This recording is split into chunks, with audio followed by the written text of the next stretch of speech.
आइए बैठिए। कैसे सर? बहुत बढ़िया। नमस्कार, बैठिए। और बताइए सर, कैसे हैं? ठीक है। और आपके गांव में सब ठीक है? सब कुशल मंगल सर। सब आपके कैंप का प्रभाव चल रहा है। बहुत बढ़िया। और बताइए सर, कुछ नया? बहुत बढ़िया। आपको आज अमृत पिलाते हैं। अमृत? अमृत। आप सोचते होंगे कि हमारी उम्र कितनी है सर, केवल चक्षु से बताइए, आँख से देखकर। मतलब पूरी या अभी? नहीं, आपको कितनी लग रही है मेरी उम्र? आपकी उम्र सर देखने में तो 45-50। मैं 56 साल का हूँ। ठीक है, तो ये अमृत है जो मैं आपको आज पिलाने जा रहा हूँ।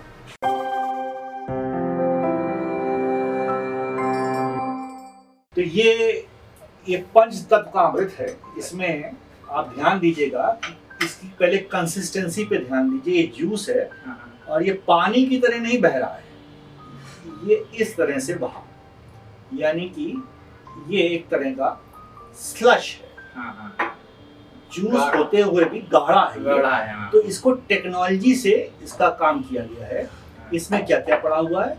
सेब, संतरा, अनार, चुकंदर, गाजर, ये मूल तत्व पड़े हुए हैं इसमें। फिर से हम बताएंगे, सेब, संतरा, अनार, चुकंदर और गाजर, और गेहूं की छोटी छोटी जो पेड़ होते हैं उनकी पत्तियां का एक्सट्रैक्ट पड़ा हुआ है। जैसे गेहूं लगाए, बालियां दिख रही हैं आपको। जब गेहूं का पेड़ 1 फीट के नीचे रहता है, 6 इंच का, तो उसकी पत्तियों का एक्सट्रैक्ट भी इसमें पड़ा हुआ है।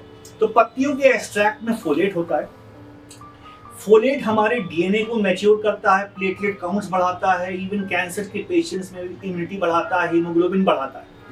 सेब में सब लोग जानते हैं कि आयरन होता है, तो आयरन हमारे हीमोग्लोबिन की रचना करता है। आयरन तभी एब्जॉर्ब होता है जब विटामिन सी हो, तो विटामिन सी के लिए इसमें संतरा पड़ा हुआ है, यानी कि विटामिन सी के प्रेजेंस में आयरन का एब्जॉर्प्शन हो रहा है, हीमोग्लोबिन की रचना हो रही है, फोलेट सिंथेसिस हो रही है, यानी कि डीएनए मैच्योर हो रहा है, आरबीसी का अडल्ट आरबीसी बन रहा है गेहूं की बालियों के थ्रू।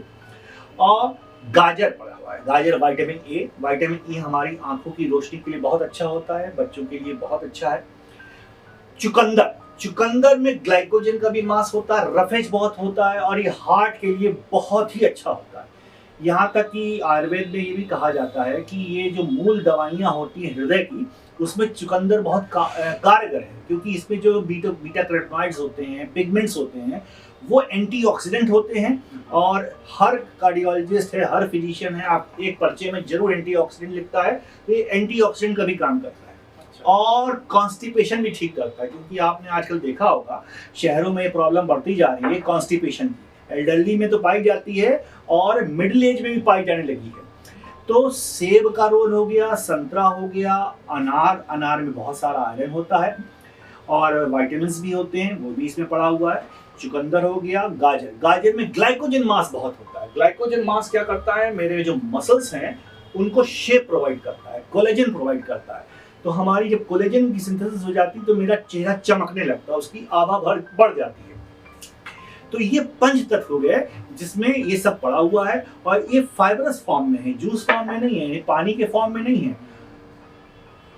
तो ये फाइबरस होता है, ये कोलेस्ट्रॉल ट्राइग्लिसराइड्स को भी कम करता है, कॉन्स्टिपेशन भी ठीक करता है, और डायबिटीज के पेशेंट्स भी इस तरह का स्लश पी सकते हैं। जूस नहीं, जूस तो पनिया जैसा होता है, उसमें सारे एलिमेंट्स निकल चुके होते हैं। तो ये एक तरह का स्लश है, इसको बनाने की टेक्नोलॉजी है। टेक्नोलॉजी ये है कि जो आजकल मिक्सी लोग यूज करते हैं उसको नहीं यूज करना है। इसमें स्लो आरपीएम की एक मशीन आती है, जिसको किसी प्रकार का जूसर कह सकते हैं, बहुत सारी कंपनी बनाती है। उसमें स्लो आरपीएम से मशीन घूमती है, धीमे धीमे सेंट्रीफ्यूज होता है, तब जाके ये रफेज बनता है और लिक्विड के फॉर्म में आता है। तो इस तरह से इसका सेवन करके बहुत सारी बीमारियों से बचा जा सकता है। अपनी बॉडी में जो भी टॉक्सिन्स बन जाते हैं उसको यूरिन से पास हो जाता है, जैसे किडनी है, यूरिनरी ट्रैक्ट इन्फेक्शन का ये रामबाण दवाई है, क्योंकि इसका पीएच एल्कलाइन होता है, मेरे शरीर का पीएच एल्कलाइन होता है, तो इसके पीते ही हमारे शरीर के सेल्स जो हैं बिल्कुल खुश हो जाते हैं कि एक ही पीएच का सामान मिल गया, हीलिंग शुरू हो जाती है उनमें, और यूरिन का इन्फेक्शन जिनको है आजीवन ठीक हो जाता है, फिर दवा दारू की जरूरत भी नहीं पड़ती इसके रोज सेवन से, क्योंकि हमारे एसिडिक पीएच में यूरिन का बैक्टीरिया उगता है और एल्कलाइन जैसे ही पास होता है यूरिन से और वो हमारा जो ट्रैक्ट है एल्कलाइन हो जाता है, पीएच बदलता है, बैक्टीरिया अपने आप बन जाता है।